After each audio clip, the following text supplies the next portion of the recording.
Hi there everybody, hope you're all keeping safe and well. Come back to you today with our current Yoga for Office Workers routine. So this is what we're running throughout October. We've got 3 exercises here for you again today. First 2 are going to be about releasing either through the neck and the shoulders and the forearms. Then the last one's actually going to be releasing off through the hips a little bit as well. So hopefully there's something here for you. All that we need again as always is just a little bit of space. So for this first move, I'm going to turn around so you can see exactly what I'm doing with my arms. And what we're going to try and do is release off shoulders and neck with this one. So you can do it sat down, you can do it kneeling, you can do it standing, whichever kind of works for you, but I'm going to stay down quite low here.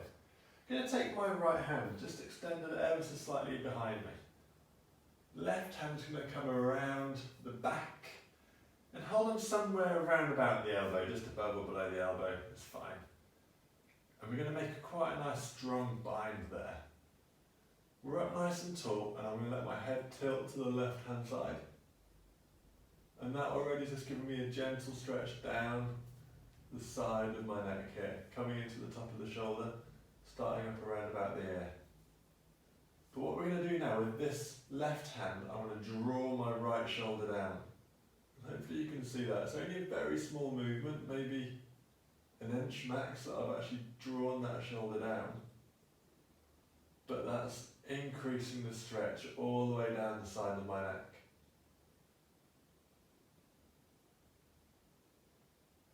I'm just letting the head become heavier, drawing it even further over as I'm just holding that arm where it is now. And then when we're ready to release, let the arm come up first, and then the head can come up to centre. Okay, so you guys are obviously going to repeat that on the other side also. And there's nothing wrong also when you're in that position. I'll show you kind of side on here. Let the head roll forwards and back ever so slightly, and you'll feel that the stretch that you get changes. It comes a little bit more round to the front onto the collarbone, maybe a little bit more round to the back onto the shoulder blade as well, depending on whether your head is forward and back. So there's no wrong position to go for when you're there. But just go searching for the tightness and you'll find something that works for you for sure. So, next exercise that we have for you. So extending a little bit further down the arm now. So you're going to feel possibly a stretch down the forearms, maybe even across into the biceps, triceps, but it's more through the extension of the arm that you might be getting that. So, on your knees still once more. I'm going to turn my hands around so that my fingertips are pointing down towards my toes. You can see fingertips pointing back down, the thumb is on the outside. Body weight is quite far forwards, over the knees, over the hands right now.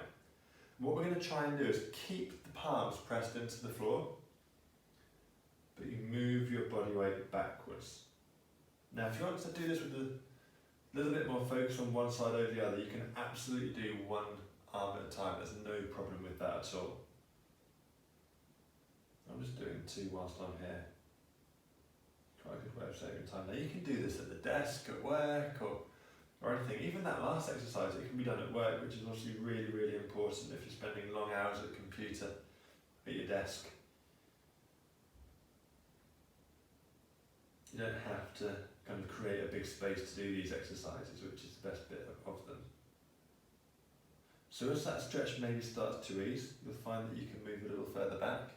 If you get to a point where you can't move any further back because you haven't got any more room to move, just come forward, move the hands a little further away, and then do exactly the same thing again. You're going to sit back.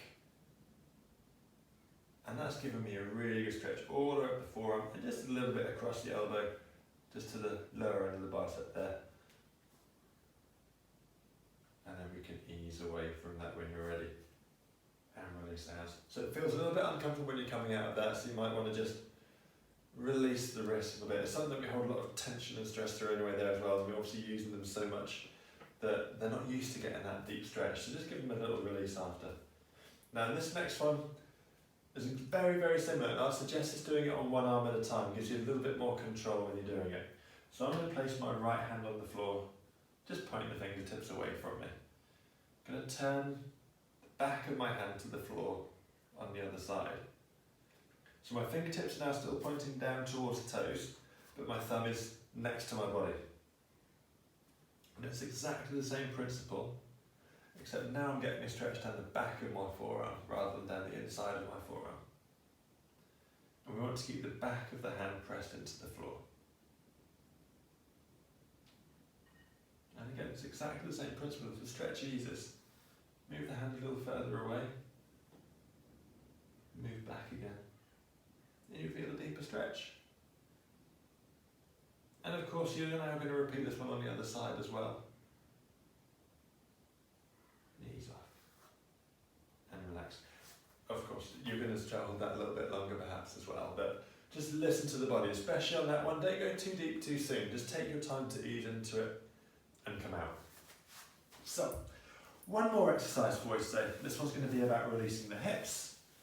I'm going to push the legs out straight, sit up tall, cross the left leg over the right knee. So I'm mirroring you guys, your left leg over the right knee, and your hands can come behind you and just prop you up. We're then going to lean back and bend through the right leg. Now whilst we do that, try to make sure that this left knee doesn't come in towards the chest. We want to keep it as far away from you as you can. And if you really struggle to do that, you might find it's better to perhaps use that hand just to push the knee away. So as you're coming in, you're making sure that it stays out away from you. But when we get into that position now, I'm getting a really good stretch into this hip here. It's my left hip. If you want to try and take it just a little bit deeper, you get yourself a little taller. Using your hands, just push your upper body closer to that shin. And we're going to get up nice and tall and just inch forwards. And again, that really increases the stretch going into this hip here. Really good stretch this one, in that you can control it. You can move the leg further away if you want to ease away from the stretch. Move your upper body further away if you want to too. Okay, so again, you're obviously going to do that on the other side. But for now, that's us finished with those 3 exercises today. We're setting up a new Yoga for Office Workers class as well, which is starting next month. So do get onto our website and have a look at that if you're looking to get involved. You can join our classes on Zoom now as well, so you don't have to be based in Macclesfield to come along. So if you want to get on board or have a look at anything else, then do have a look on the website and look at more of our YouTube videos. And I shall see you with some more exercises next month. Thanks a lot, guys. Bye.